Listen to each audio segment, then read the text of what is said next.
Good evening, everyone, and welcome to Camppatton Family Compound. It is time for the Friday night on the Homestead, and tonight's topic, which was suggested by CR, fabrication to save money. So let me step here. I got Mark here, and CR, I sent you the link. Come on, CR, really? Don't make me change my avatar to bacon. I'll do it. I'll do it. All right, well, let me go back here and say hi to everybody in person. So first one in was CR with Fabrication Friday, yes. Next one in was Walt Rogers, then Phelan Clan Wolf. Mother Earth Garden Club came next.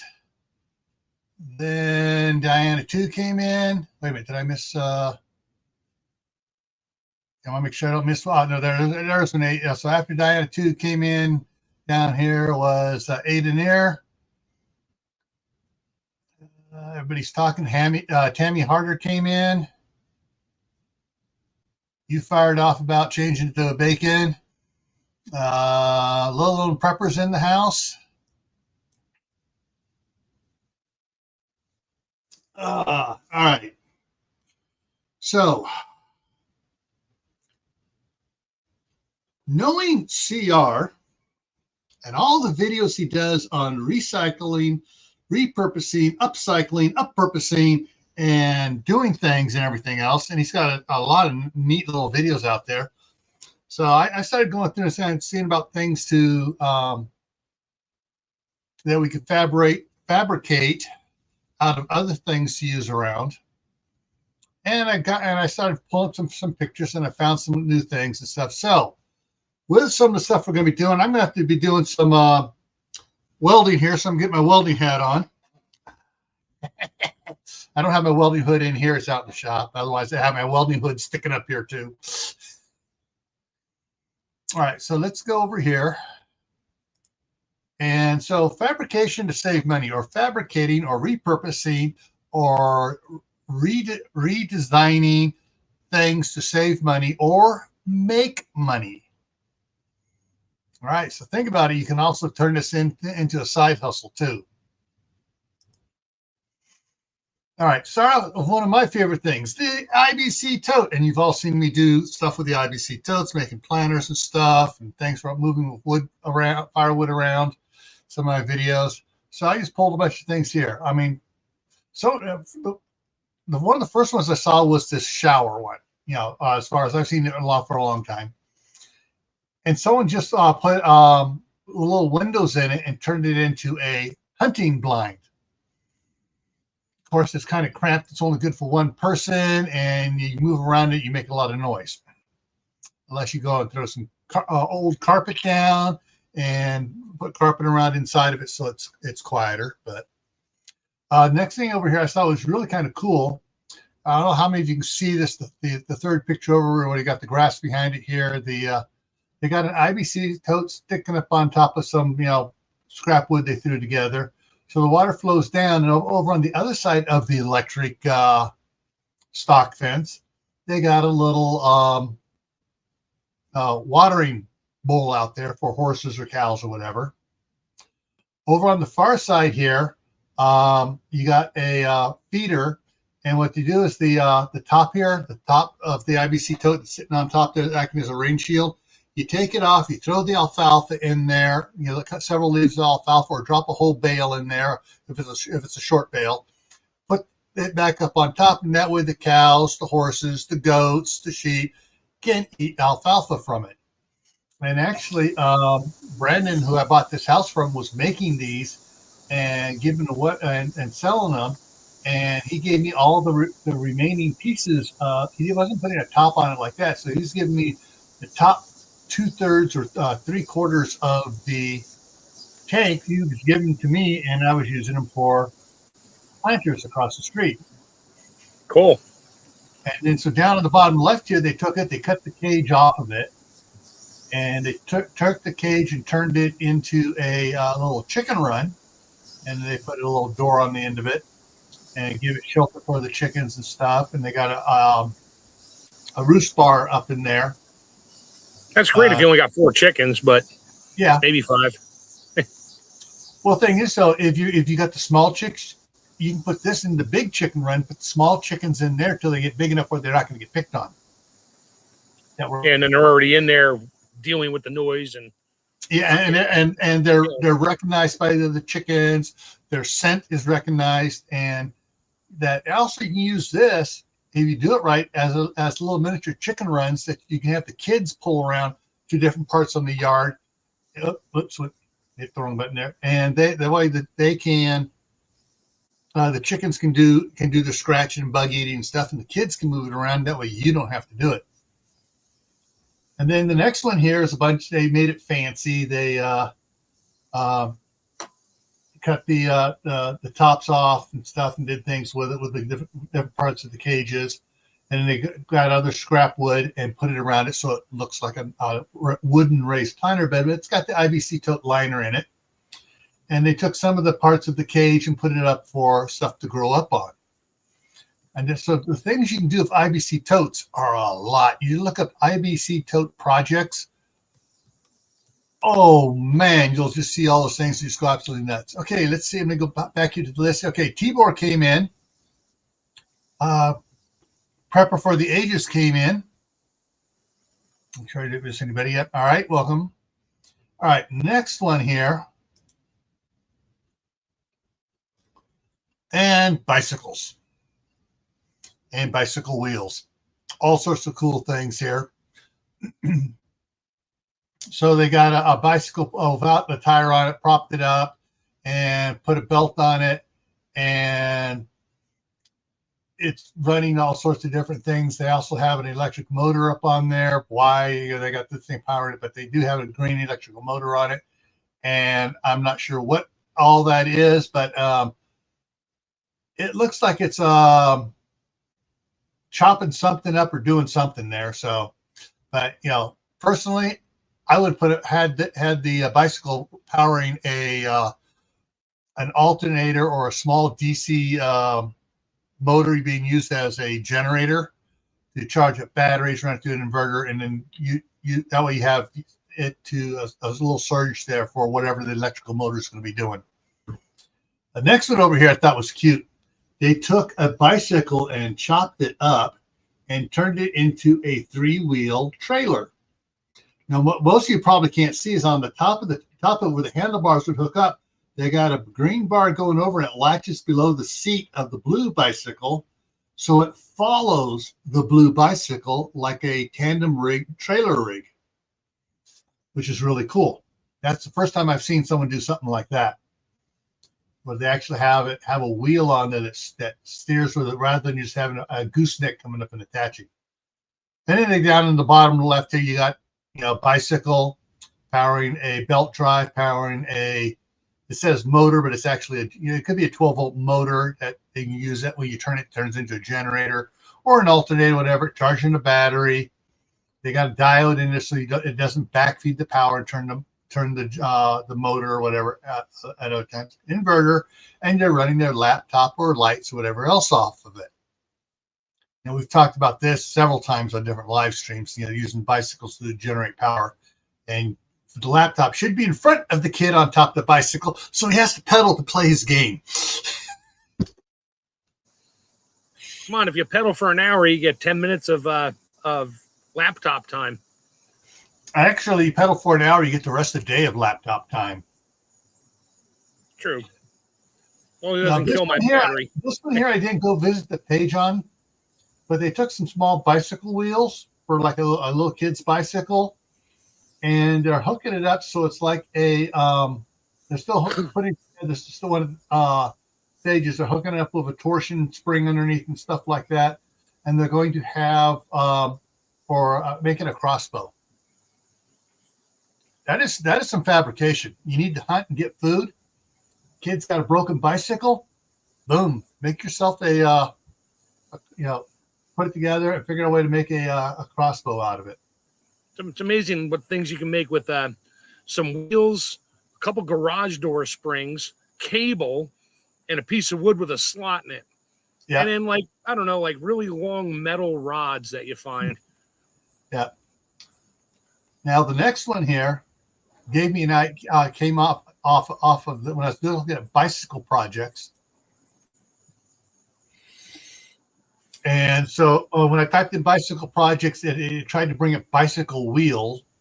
So I put bicycle wheel projects. This one came up. And so they took part of a bicycle and they took some pipe and stuff and put it together. Now, what you can't see what in the back here on it is a stirrup hoe, sort of like a big hula hoe. And so they can go between, they can use that, just go between the rows of the crops and stuff and weed based by cutting the weeds off at the surface. Then this got me thinking. And I started looking for other things. So here's another one, a little bit more obvious, with the front fork of the bicycle and a bunch of wood component parts to it, and the bicycle handles. Same thing. And then other gardening stuff. Martha at Old School Prepper. When was it? Was it Monday? I think it was Monday. I think she put out a video about this tool holder, and from a pallet. How to make a pallet stand to put your garden tools in. And then this next one here on the top left, a piece of angle iron with a bunch of heavy duty nails, spike nails in there to make a rake.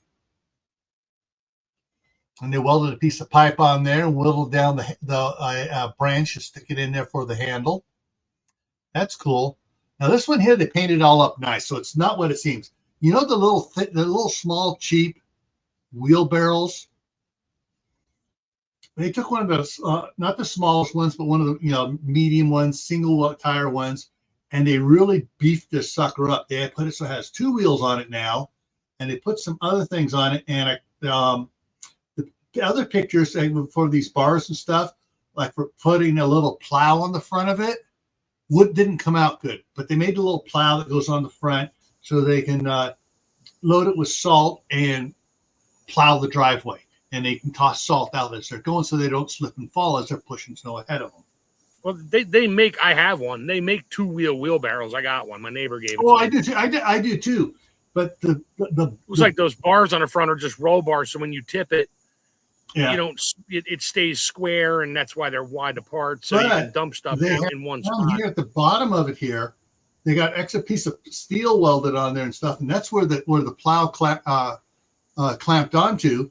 They also had a furrower that clamped onto it, so you could just run it in the garden and furrow where you're going to be planting stuff at, which was really cool. And speaking of which, so they took this is totally fabricated, a piece of I-beam, some channel iron, some square tubing with holes in it, and other pieces. And they got a solid rubber tire putting on the front here. And they took rebar and made cultivating tines. And then they made a stirrup hoe on there as well to attach onto it.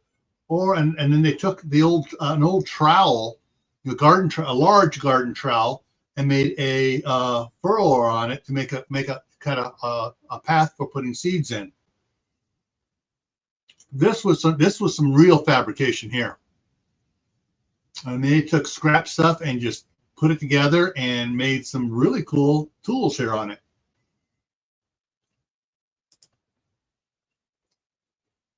Here they similar thing. They took a solid rubber tire with spokes, some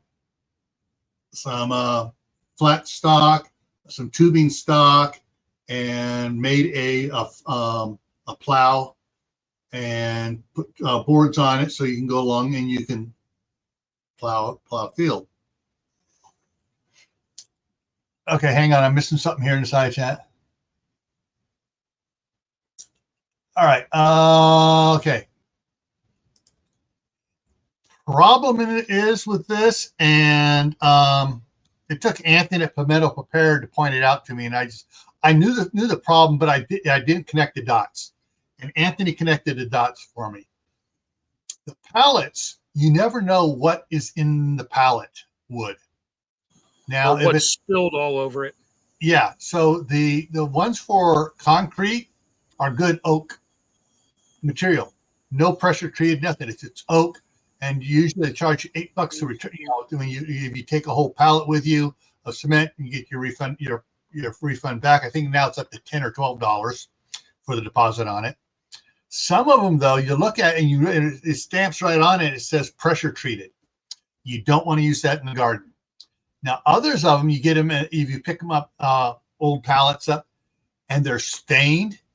Oh, you don't want to use those at all, because can't tell what sort of chemicals have been spilled on it that were being shipped on it, and got the buckets, the barrels, whatever was on there got damaged and leaked all over it. And it could be very poisonous, and you don't want to use that in your garden. You might as well just be going out there and pouring Grazon or Roundup in your garden.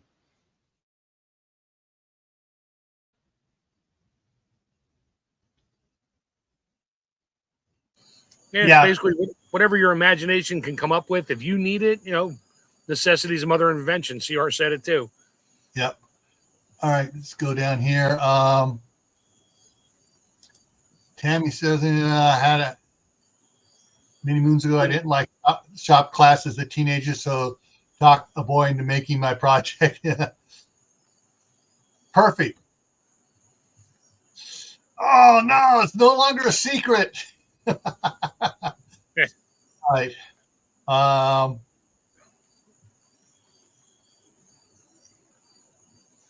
Yeah. Yes. Tibor agrees on that one. Down to the bottom there. Okay.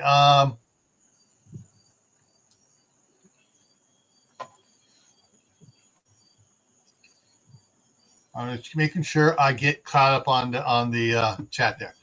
Okay, let's see what else I have. I may be getting close to the end of some of the pictures I pulled up. Oh, this is total, almost from the beginning, fabrication.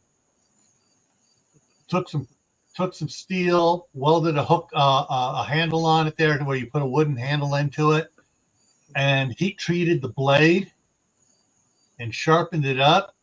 So there is a wicked hoe. I mean, that is a wicked hoe, almost like a hula hoe or a stirrup hoe, but it's bent at a steeper angle than a regular hoe. So, it's like, dang, I want to make one of those. I made a frisbee out of a saw blade once, but my friends didn't want to play anymore. Yeah, that is so slick. Talking about making stuff out of a saw blade, I've seen these videos and stuff from make a knife out of them. Other countries where they adapt, the 4-inch or the 7-inch, 7.25-inch, or the 10-inch blade to a weed eater. Oh yeah, that's some frightening stuff right there. Oh yeah, but guaranteed to go through tall grass like that. Yeah, and tall people like that. Give was it Brad Williams a whole bunch of friends? Yeah. You know who Brad Williams is, right? Yeah, cut him right down to size. Brad Williams is the midget comedian. He is funnier than heck too. He's only a little bit funny. His jokes are really short, not very long, Yeah, well. Anyways, all right. Here's something else. And this, since we brought the property up here, I've been kicking myself around the block, and my wife has not said a word about it. What, log splitter? Yeah. My dad, back in the late 70s, my dad and brother were taking down a bunch of trees, and my dad was building a wood splitter out of a piece of I-beam that was 18-inch high and 8-inch wide I-beam. 8-inch wide? No, 10-inch wide. He got a couple pieces of 1-inch thick flat steel that was 12 inches tall. What's up, Howie? he welded a V with a solid brace in the back, and it had it to a sharp. Oh, that sucker was sharp too, and welded it onto the top of that. That's about as far as he got with the fabrication of it. He had a big hydraulic pump. He had the 4-way valve. He had a 6-inch, 36-inch stroke cylinder to go on it. He just didn't have a motor yet. And it wasn't until after he passed away that Harbor Freight started selling motors. But we got rid of it, gave it to a friend of ours who was going to try to finish it off, and he never did. But yeah, that would be perfect up here for all this wood I have. And all I needed to do is just hook it up to my tractor with a PTO shaft to run the hydraulic pump. But this one here is, I mean, you can see this guy took a basic. Looks like, I'm not even sure he took a basic one. That looks like car tires on there. That was one of the, no, if you look underneath the plate on the right, that's a trailer style. Yeah, I know, but it looks like, everything's a little bit different. It looks like he totally built everything on here. Because I've never seen it on that's the log loader on the left there. Yeah. Yeah. Look at the rims though. You don't find those on any log splitter. Those are off of something like a Toyota Corolla or a Chevy. Hey, as long as the bolt pattern's the same, it doesn't matter. Yeah. One of those small cars, but yeah.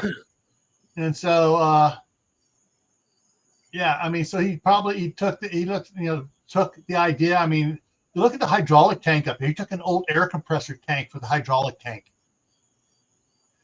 Hey, whatever works. Yeah. I mean, hey, that gives you plenty of oil and allows the oil to cool down too. Allie's here, Food Forest Permaculture.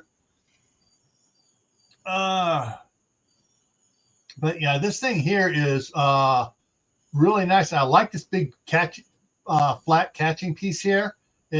Looking at it, I bet it folds up towards the cylinder and stuff. But so you can hook up the trailer into the trailer hitch from Harbor Freight. That looks like a Harbor Freight trailer hitch on there.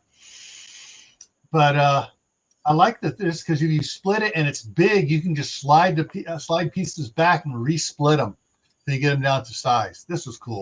You're not picking it up off the ground. Yeah, and that's as far as I got. I just started running out of time doing stuff. But yeah, those there are just so many things you can do and build and recycle and fabricate for. One of the things, going back to the bicycles, if you can find an old washing machine where the motor went bad on it and the electronics went bad on it, perfect. You can hook a bicycle up to that and power it by bicycle and just have instead of using the magnetic the electromagnetics for pulling the stuff down below, you can just put manual shifters on it. That way you can, you have it going, then you can turn it to go for a high-speed spin and drain the water out and everything on those. I've seen several of those that people have built. Really cool. All right, question here. Get to a wind turbine.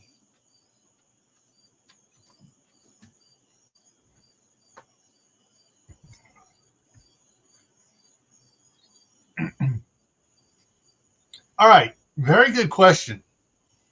All right, I found out from the tree guys, along this line, I found from the tree guys where a good small engine mechanic is, someone who works on their chainsaws.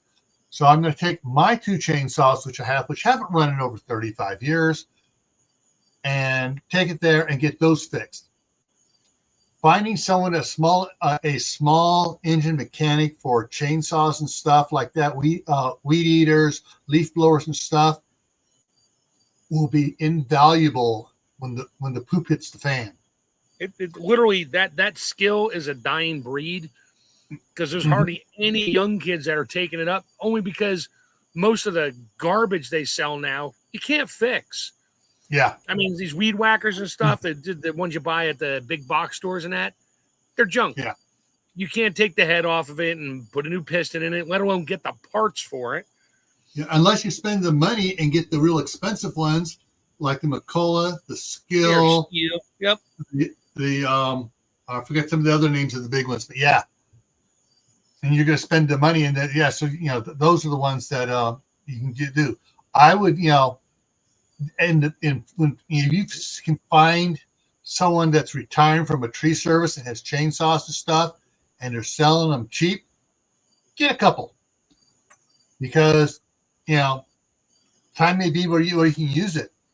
The other thing too is, all right, so I have gas chainsaws, 2 of them. I have 2 plug-in electric chainsaws, and now I have a battery-powered chainsaw. I'm not getting rid of any of them. And so those type of tools, any type of tool you can gather and use again. Now I have cobbled together my own water pumps. I get this piece here. I ordered the pieces to make the Lovejoy couplings, and I went and bought a Harbor Freight motor for it. But on some of those too, if I was really wanting to fabricate stuff, I could find old lawnmowers and stuff, ride-on lawnmowers even, and get those engines and hook and do the work and spend the time to make those run a pump or a grain mill or whatever. There's a lot of stuff you can do. If you have a stationary motor and a good mount for it, whether it's horizontal or vertical or both, and a bunch of different size pulleys, a couple belts, and just things you can pretty much, let's say your imagination is it, but you need to have some basic understanding of mechanical skills. Mm-hmm. Somebody who lives in the city, grew up in a city in an apartment, throw them into a workshop, they're going to look around and go, I have no idea what I'm looking at. I think I've seen a hammer before on TV once, and somebody was killing somebody with it, and that's about it. Yeah. Well, here's something too. You're saying. So if you get a really decent size vertical shaft motor, and you mount it on a plate or a plywood form, and you cobble together and build yourself out some pipe and stuff, a stand for it, so it can go up and down about an 8-foot stroke. And then you get a bunch of other pipe and stuff, and you make yourself and you can fabricate your own drill head and hook it up with a water thing tap on it. Hey, you can make a well drilling rig. I made a beer can crusher. I had a motor, a horizontal gear drive. It was like 40-1, a whole bunch of wood and some angle iron, and it worked great. It was dangerous as hell, but it was mine. So, if my hand got crushed, it was my own damn fault. I saw one similar to that. They had the gear reduction thing on the side. Had a little electric motor running it, and they had like a bicycle pedal on it. And where the bicycle pedal was a like a piston shaft going to the back of the block that was the crushing block, and so as it went around it would stroke the crushing block, and you just drop cans in there. That's what mine did. Yeah. Actually, I don't know, I never friended you. I'm not even on Facebook anymore. I know I put a video of it on Facebook probably, oh crap, it's got to be 10, 12 years ago now. I'm sure it's there. So if I go dig, I still have access to it. If I go digging through it, I'll tag you in it. But as soon as I tag people and stuff, they realize I'm back on Facebook, and then all hell breaks loose. So, but there's all sorts, can crushers like that. The thing is, not even just can crushers. I saw a thing where they were doing it, where they were running corn through a sharpened metal pipe to remove the kernels. That would work perfect for that. You just drop it in there and it goes, shoves the corn through. And you can hook it up to a bicycle and put a kid on the bicycle pedaling and just dropping the corn through and just, Just got to make sure you get your hand out of the way of that piston before the that sharp edges dismembers you really quick. Yeah, I mean that's what, and I saw someone else do one similar, using a different one, using a hand crank thing of an old fashioned corn, whatever you call it, nibbler, and it had a it was done vertically, but it had a chute coming off the side that the corn were stacked vertically in. As they went down, they slid into place as it went down. And you just loaded that like loading up an anti-aircraft gun. You just load it up.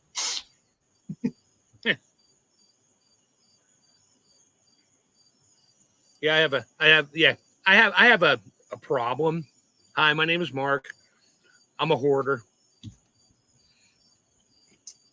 I can outdo that. Things don't work anymore, but it's got like 99.9% of good parts in it. And that one part you just can't get to fix it. Yeah, I tend to hang on to it or take it apart and take out the good thing. I took a typewriter apart once, an old IBM Selectric 2. I learned how a typewriter works really quick. Well, sort of, because they're so complicated. I still have little drawers with little springs and screws. And every now and then I need a little tiny spring for something. I'm like, I know I got that somewhere. And I look in one of my drawers. Yep, there's my typewriter parts, all kinds of shaped, funny springs and things. And yep, got what I need. But yeah, that's my downfall. My wife will attest to that. Yeah. Well, so my mother was born in 1922. Yeah, Depression. That's where I unfortunately got my dad was born in 1930. From. Yeah, so I'm definitely the child of Depression era parents. So am I. Well, mine are post, but they grew up in it, and my dad saved stuff. My mom saved everything. I don't want to go there, but all my uncles and that, yeah, they had their basement workshop was nothing but, mayonnaise jars and coffee cans nailed to the rafters with nails, screws, things, parts, pieces. Yeah, and like me, you ask him for one thing, it's like, hey, I'm looking for a spring about 2 inches long, and he'd sit there and scratch his chin and hold on a second. He'd go down the basement and open up that can that hadn't been opened up in 40 years.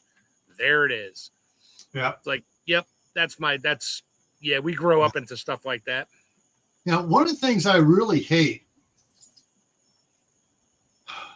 and I totally blame China, and I blame past congressional bodies and past presidents for not keeping the tariffs high on China imports, so we could keep American workers working to produce stuff instead of buying cheap stuff from over there. But all right, so my Cub Cadet, which has a Briggs & Stratton motor on it, and my Toro push mower has a Briggs & Stratton motor on it.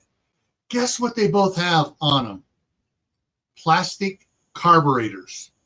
Oh yeah, my Craftsman lawnmower has a plastic carb. Yeah, you can't clean them. You can't repair them. They are throwaway carburetors. They redesigned it so it's not really a carburetor anymore. It's just a Venturi.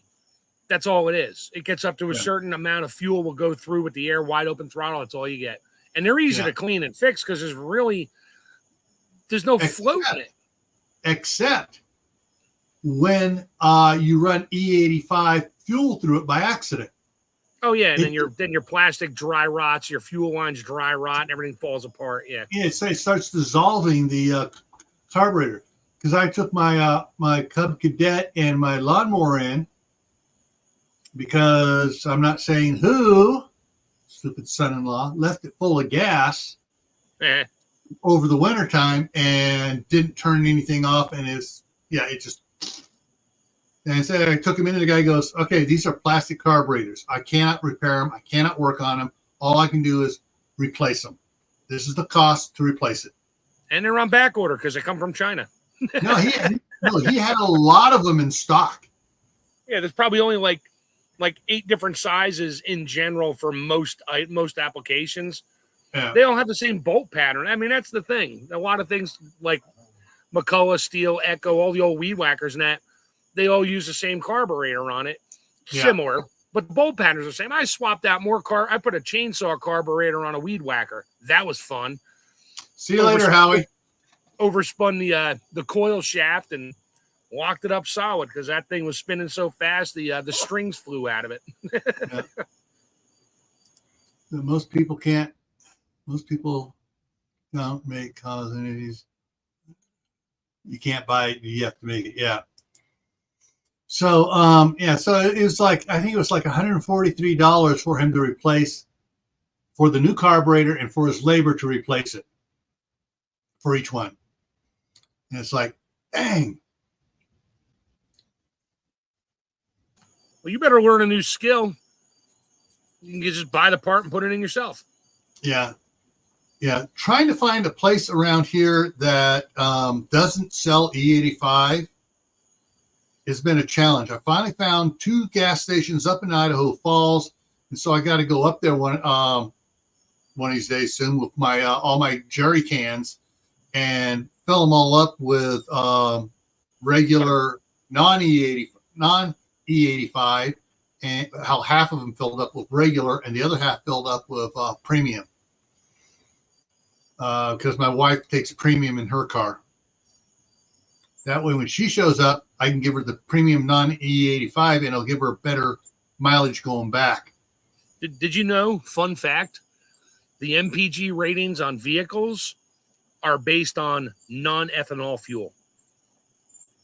Mm-hmm. That's why it's like, oh, you get 28 miles to the gallon until you just go fill it up. It's like, I drive this thing on the highway at 55 miles an hour on dead level ground, and I don't all the good stuff, and I'm only getting 22 miles to the gallon. What's going on? And you read the fine print. It's like, I'm using non-ethanol fuel. Yeah. Oh, yeah. So let's see. What other fun things? Oh, so in the background of both backgrounds here are some fabrication shops. When I was working for Mountain Cascade, I'm not saying who it was, Duke, the owner's son, changed his tire, was decided he was going to rotate the tires on his 1-ton, and he didn't tighten the lug nuts up tight enough. Oops. Now they didn't come off. Oh yeah, but you destroyed all your studs, and the wheel holes are all screwed up. Yeah, the wheel holes are all wallered out. The lug holes are all wallered. We're all wallered out. Yep. And it took about 6 months. If they were aluminum rims, you probably didn't do too much damage to the studs. But if they were steel rims, oh, you're done. I know. So I worked at a Ford shop for many years. We had 6 rims that we were going to throw in the scrap iron pile. And I looked at the shop superintendent. I go, don't throw them away. He goes, what? I said, over there, you see that scrap pile of 6-inch steel pipe? Yeah. You cut off about 30-inch length. You put the rim with the flat side up. You weld it to the rim. You weld yourself a flat tray on top, and you got a welding table for all your mechanics. And his eyes got so big, like, that's so cool. Grinder table. Yep, we did that. We didn't use a piece of pipe. Everything. Nah, we had axle shafts that were bad. Just bolt it right to a wheel, put the lug nuts on it, flip it up, and then you weld something on top of the stub of the axle shaft, and you got a table. Yep. Yeah, so that's Moon Berserker. Hey, how's it going? You don't do that much corn here. I don't do that much corn either, but interesting. Hang on, let's see if I can do this right. If I can find it real quick again. This I gotta go up there tomorrow with take my daughter up there. Where's Fake Book? There's Fake Book. Dang it. It's Hey, I'll be back in like 4 or 5 minutes. Yeah.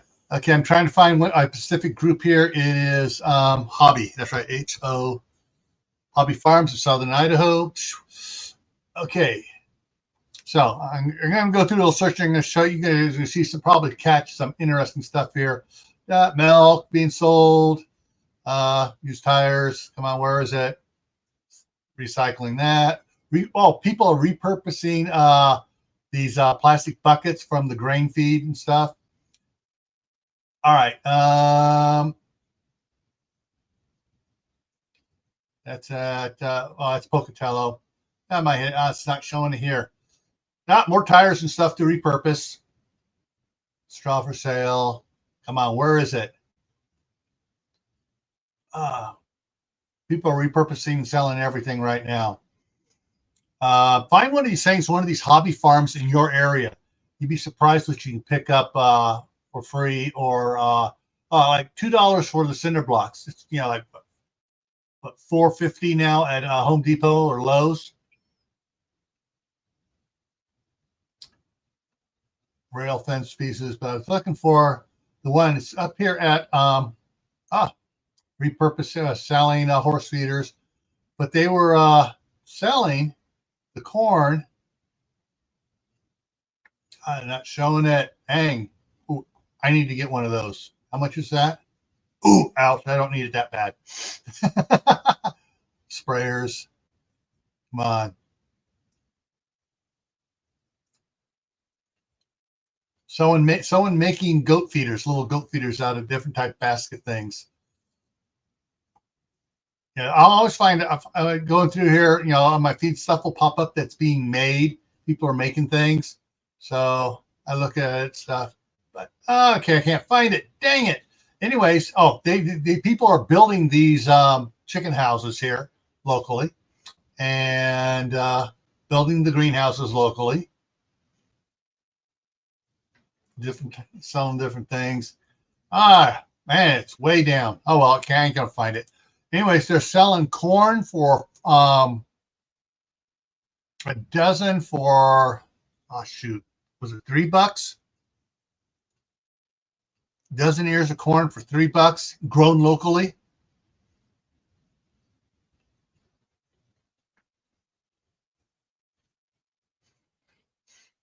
Let's see. Oh, my wife is repurposing. She's buying these panels, at the stores and stuff. And she's been making quilts for the grandsons out of it. She has one that was supposed to be a wall hanging for what's the one? The kids' cartoons where there you got the three kids, little kids. One turns into a superpowered owl. The other one's the gecko and stuff like that. And PJ Masks. And it was a PJ Masks wall hanging. Well, she took it and turned it into a quilt for the youngest grandson. And then she did a Halloween wall hanging one, cloth one, turned it into a quilt for one of the other grandsons. So that goes off right with that. There's a lot of different things that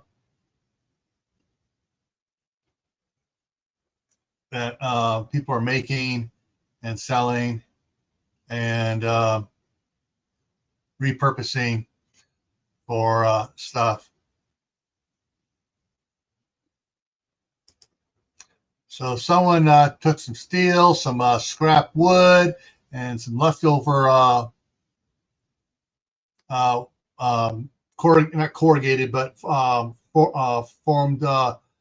metal roofing stuff, and started making sheds. Now they're buying the materials, but they started out just as had extra stuff and do it. I talked to this guy, I can't remember his name now, but yeah. So he probably makes about 10 a year and sells them $4,800 each. And you park snowmobiles in those, or you put hay in there for your or chicken feed or whatever type feed in there, and you do all sorts of cool things on it.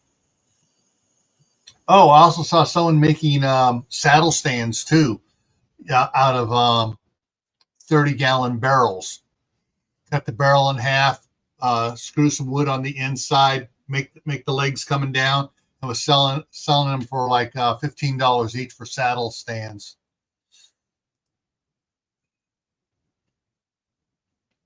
Yeah. Hey, Tammy. What's up, Tammy? So we got both Tammys in here now. Oh, which reminds me. So Camppatton Family Compound is 114 away from the 5,500 mark and our next giveaway.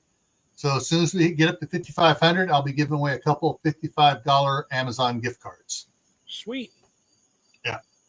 For channel members, and I'll give away a couple $5 Amazon gift cards for anybody in the side chat. And of course, since come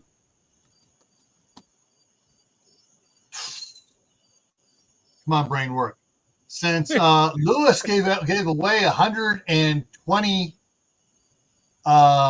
memberships, I'm looking here. There's trying to figure out. Yeah, no, a few of you didn't do it. So whenever you, if you, I'm not sure how you do it now. You can pre-go in there, click somewhere on the chat. You click up to or click somewhere on here to accept gifts for my channel, and it's that way when someone gifts memberships, you can get in line there for free memberships. They're only good for a month, so. But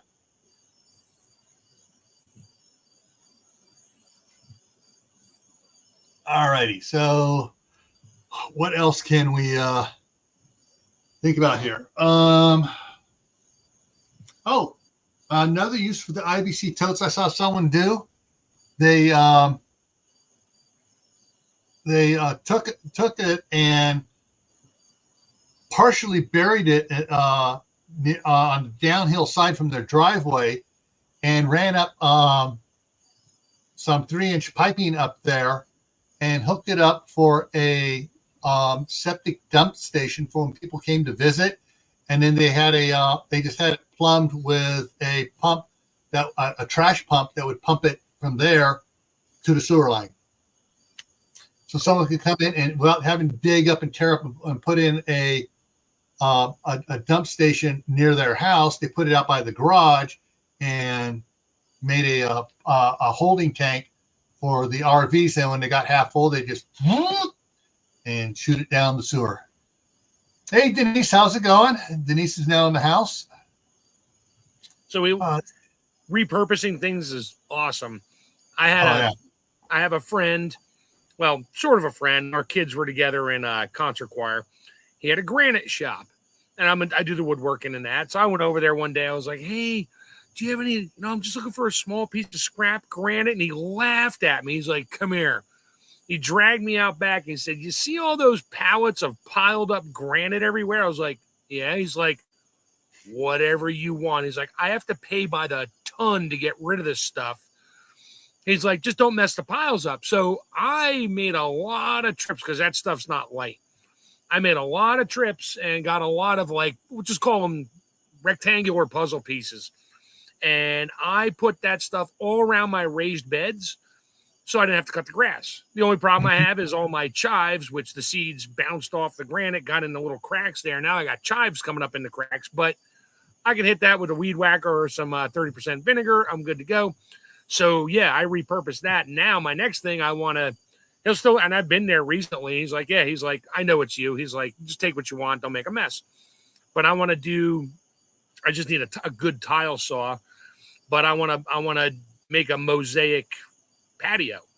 The only thing about that stuff is he told me, he's like, "Never put the shiny side up." He's like, "Because that thing they get wet and you step on it, you're going for a ride." He's like, "Flip them over." He's like, "If you want to make it look pretty," he's like, "throw some oil, not oil. It's like a sealer you can put on concrete." He's like, "It'll bring the colors right out." And he's got some really cool colors, seashell stuff, all kinds of stuff. So I just want to, that's my next big outdoor project I just need a tile saw so I can do like 6x6, 6x12, and 12x12 pieces and just mosaic them in on sand. And yeah, but yeah, repurposing whatever you want. Granite, sure. If you got a granite shop nearby, some of them won't give it away. They might sell it to you. But other ones, if they got a big granite shop and the stuff's just stacked out back and they're not in a city area, just talk to them. Yeah. All right. So Moon Berserker is showing how to do it.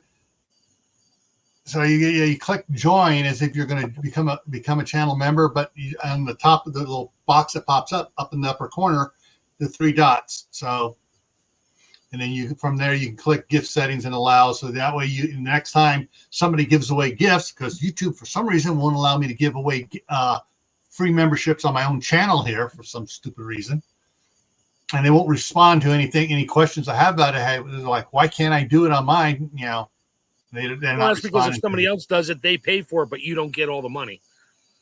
Yeah, that's why they don't want you giving free stuff away that they don't make a dime off. Well, of. I can do it on Gray Man Prepping. I can't do it on Camppatton Family Compound for some stupid reason. Oh, that's weird.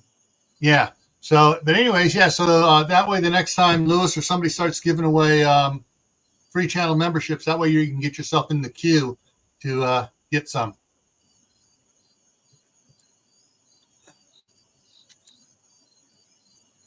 Yeah, I wish you'd come up here and share some ideas, CR. Yeah, it would have been nice. Hello. Check your email, CR. Yeah, he knows. Okay. All right, Tammy's doing salsa right now. Yeah. I'm working on traying up local fresh eggs for scrambled eggs for the freeze dryer. Yeah. All righty. Oh, okay. I'm still searching on the side here through the hobby farms of Southeast Idaho. All right. All this pipe is free pipe. You haul it off. Nice. You load, you haul all the pipe. I love it when people, and that's just 4 miles up the road here too, but I love it when people give away free stuff like that. If it's close, sometimes I'll go over. I actually went out and bought a bunch of cow panels from somebody in the T-post, and he gave me one price, and he said, oh, there's about this many of them. There was twice as many cow panels as what he thought there were, and 3 times as many T-posts. He goes, take it all. Just get out here. I got to move. I don't want to have to haul it off. Just take it. You're the only one that responded for it. So I got all that stuff, made several trips out there.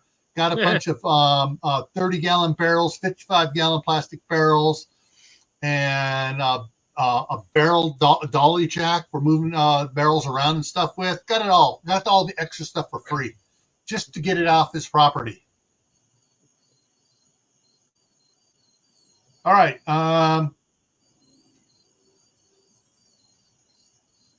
Vacuum sealer. What? All right. First of all, Mother Earth Garden Club. What vacuum sealer are you using now? And how old is it? Yeah.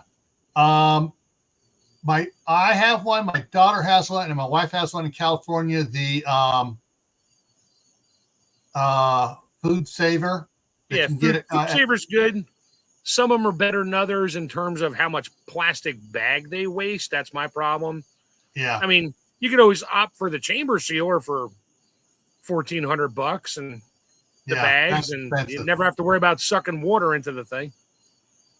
Yeah. Okay, her brand is. Never heard of it. Camppatton. Yeah, I haven't heard that one either. All right, hang on. I'm going to do something here.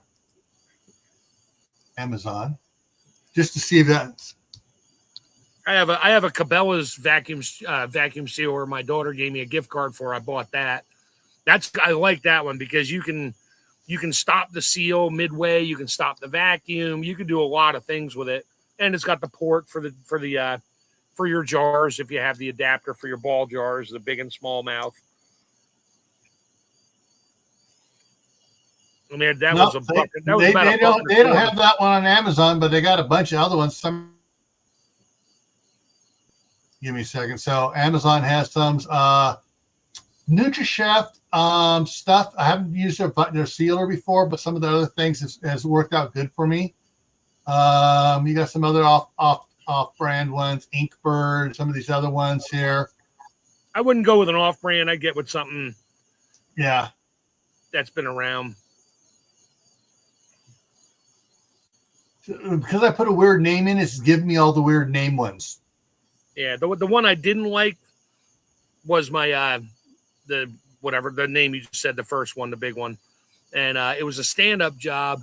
The problem was you had to stick the bag in to activate it. It didn't have an automatic button, so you couldn't set it yourself, and it literally wasted 1 1/4 inches on either end of the bag just to get it to seal. and which turned out to be when I do a lot of bags, that's a lot of waste. Yeah, so here's the food saver, small one, limited time deal. This is regularly the $95 one. Is $70 right now on Amazon. But the thing is, with anyone you get, I would make sure it has the hose attachment for it, or so at least the port that takes the hose attachment. Yeah, so, it has the port for it, so you can at least either it comes with a hose attachment or comes with the port, so you can buy the ones for sealing jars and stuff. Yeah, like this one here comes with I think it comes it looks like it comes with everything on it. So Tammy just said 2 major brands just merged, Food Saver and something else, which wouldn't surprise me because they're all buying each other up and trying to make as much as possible. I know it was a while Probably back. Nesco or something. Food Saver and is it Nesco? Geez. No. Crap. I'm trying to remember who it was.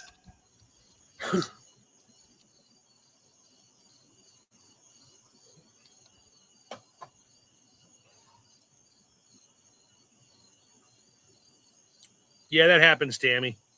I'll have to change my picture from pliers to bacon again. Okay, so right now it says Newell's brand global portfolio owns Food Saver. Trying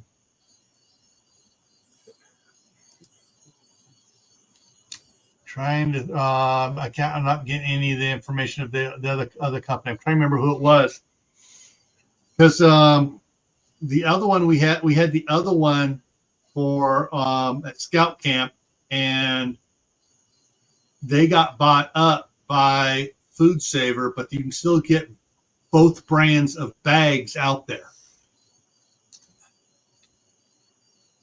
Denny? My mom used to have a Denny, DENI. Yeah. That was a Food Saver. They had bags too. Yeah, I can't.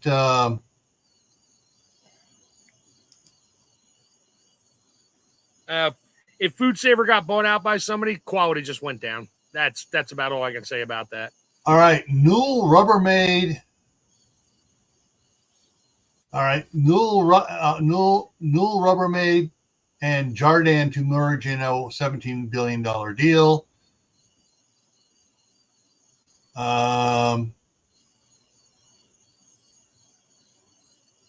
Yeah, it's not. It's it just happened. This happened like 20 years ago when this other one happening. I can't. And that's so old. I'm not bringing that up now.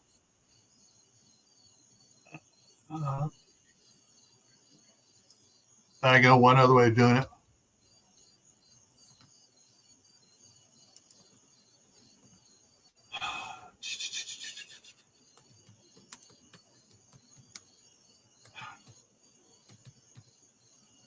Seal a Meal. That was the one that Food Saver merged with. And that was the old name, yeah. Seal a Meal is still producing stuff too. It's you can funny. Seal a Meal. You can get one at Walmart for $59. I found a quote unquote Seal a Meal when we cleaned my mom's house out.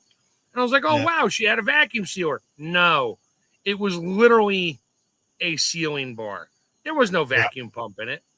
Yeah. I'm like, okay, I have no use for that. And that's what you use for sealing up the Mylar bags. Yeah, well, sure. From your potato chips and things, yeah. Yeah. Yeah. All right. Oh, okay. So coming up here, guys, tomorrow for Gray Man. And you froze. And I froze. Tomorrow on Gray Man Prepping, the topic is stealth cooking.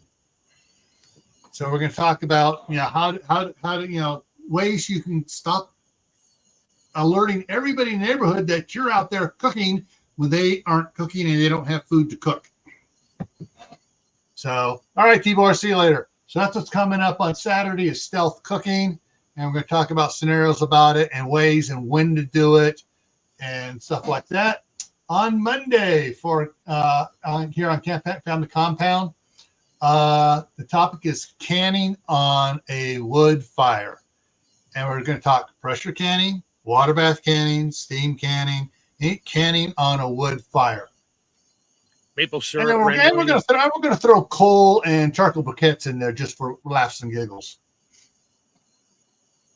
Tuesday, for Tactical Tuesday on Gray Man Prepping, is limitations of emergency management systems, i.e.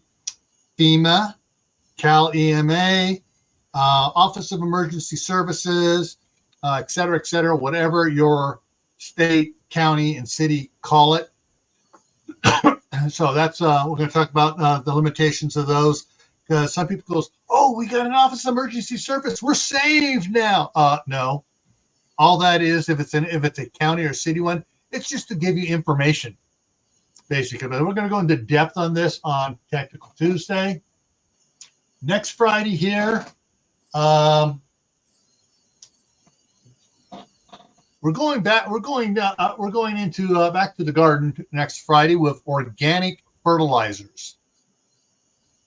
Cow poo, horse poo, poo, yeah, all the poos. But we're also going to talk about organic fertilizers. We're going to talk about how you got to be careful with your organic fertilizers may not be so organic because of what that animal's been eating. So we're going to be going in depth on that too. So ways to protect your garden from Monsanto and the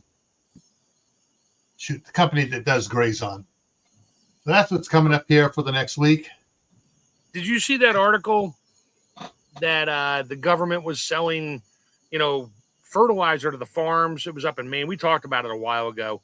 I'll see if I can find it again, where they sold it to the farms and then they dumped it on their farm and were growing food. And a year later, they come out and say, oh, no, you can't grow here anymore because your soil is contaminated with PFAS and all kinds of other stuff. And they're like, but you gave me the fertilizer. Yeah, sorry. I'll find that article and send that to you for that one. Yeah. I'm surprised that the owners of those farms haven't sued to have that topsoil removed and clean topsoil brought back in. Well, they probably signed a waiver, like it's free and you can't sue us. So yeah, there's that. It's a government, you know. Yeah, you never sign any papers for that. And if they're doing it, if they have just a trucker comes in, well, here's the receiving it thing, form using a thing. You sign George W. Bush on it, or William Clinton. Yeah. Sign Joe Biden. They'll never know it's a signature, or they'll think it's a signature. All right. Okay, everyone. Thanks for coming by. Thanks for your contributions in the side chat. CR, I wish you'd come up here. Hey, CR, if you'd come up here at the beginning early, you could have streamed this to your channel as well. And I could have gone and finished working on my eggs and just listened. Yeah. All right, everyone. So work on your fall garden. If you haven't started working on it, work on it. Plan it out. Figure out what you can plant and get it in the ground. All right? See y'all later. Have a good night, everybody.